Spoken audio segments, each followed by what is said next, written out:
Hi, well it's now late summer stroke early autumn and I've been away from the camera for a little while. I just thought I'd give you a quick update on where we are at the moment as I've started shutting down the garden for the winter period, shall we say. Come with me and we'll find out what I've been up to. So we're starting at the front here. As you can see, the lawn has been cut. I'm not sure if this would be the last cut or not, but it's been cut and scarified to see whether we can get away with not having to do that for the rest of the season. There was a rose here which we'd taken the decision to dig it out. Sorry about the cars, but we decided to dig that one out because it really was dying off. The others, as they finish flowering, we will cut them down. And we have begonias here that are beautifully flowering still, so we don't want to do anything with them at the moment. I am going to try and lift them later in the season when they've died off and see if we can save them for next year. That'll be something I'll try and film as well. Also put in a few more flowers so that beginning of next year we might have a little bit of colour from them. But aren't these looking lovely? Aren't they looking good?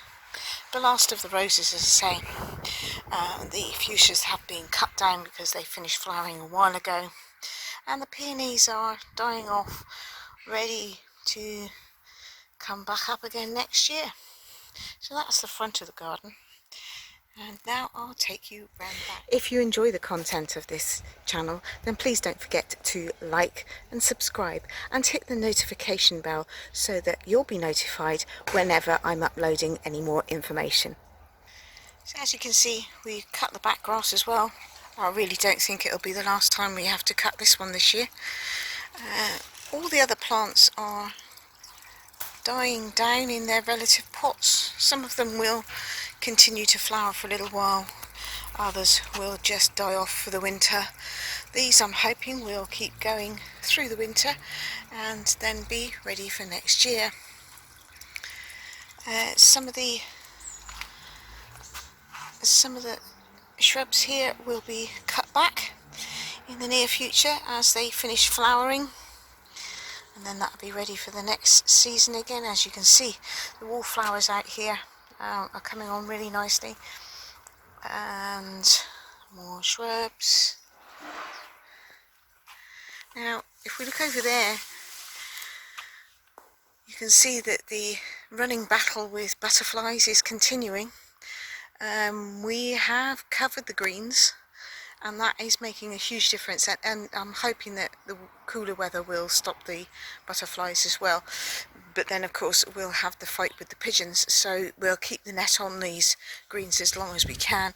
Sprouts under the second one there are starting to form, so that'll be really good. The runner beans, we have finished eating runner beans for the season. I've taken off a lot of seed and put that away in a nice cool dark place for the winter. The vines there have been snipped at the bottom so that the goodness from the roots still go into the ground, but give it a couple of weeks when that's really died off properly and I will take the vines off and pack away the sticks ready for next year. I've recently dug through the top bed here, done a little bit of maintenance just to close it down ready for winter period really. Taking out as many weeds as I can, and as soon as you turn around they're coming back up again. This is where the rhubarb is. I say is, you can't see anything at the moment because we've eaten the last of the rhubarb from this season. We've covered it over now with grass and moss from out the front of the garden so that that gets a nice warm coating for the winter, and it'll get a little bit of goodness from the grass as well. And below the greens we have the leeks.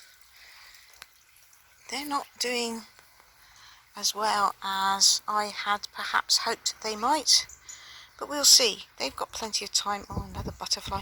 They've got plenty of time to continue to grow. Compost bin well, that's got plenty in it at the moment. We've taken out 2 lots this summer, so it's been working really well for us. And my workbench has been tidied up and the pots put away neatly, ready for anything that I want to pot on during the winter months.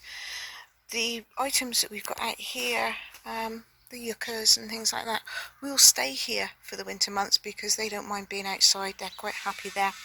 And also I've got a rose cutting, and hopefully we'll be able to sell those off for charity in the spring. I'll just show you some of the bits and pieces that I have indoors in the kitchen at the moment. Those are the last of my runner bean seeds that are just drying off finally before they go in the bag and into the darkened box for the winter. Some of you may have seen earlier in the year I took some cuttings of my Christmas cactus. We've got rid of some already, sold those for charity, and these are some of the others that are left. I don't think that they're going to flower this year, but my goodness, they're looking healthy and they'll be great to pot on and sell on next year. My spider plant here has been producing babies for some time. I didn't pull many off, but a couple of them I have pulled off, and as you can see, they're taking nicely. I've got my annual cyclamen popped into there. It wasn't terribly well last year, so I don't know if that's going to take off. And this is the last of the sweet peas. I'm going to dry those off, and then they'll go into the bag ready to plant again next year. Last but not least, the mother plant of my Christmas cacti. As you can see, it's just started budding, and it will have quite a lot of flowers on it. This one, as I say, is probably between 35 and 40 years old. It seems to like living here, and I do hope that it'll live here for a long time to come. So that's kind of it for this summer season. We are now heading into the autumn. The cooler nights are coming, and we're lucky today that it's quite mild and quite warm out here, but the temperatures will drop from now on. We will have plenty of onions and garlic to see us through the winter, and in the latter part of the winter we will have the purple sprouting and the Brussels sprouts as well to take from the garden. So I suppose if I was to sum it up for this year, we've had a really good season. 1 or 2 bits and pieces that didn't quite go as we expected, but that's always going to be the same in a garden. So I will keep tabs on what's going on, and I will update you if there's anything else that happens to be of interest. But other than that, I'll sign off for now, and we may well see you in the future.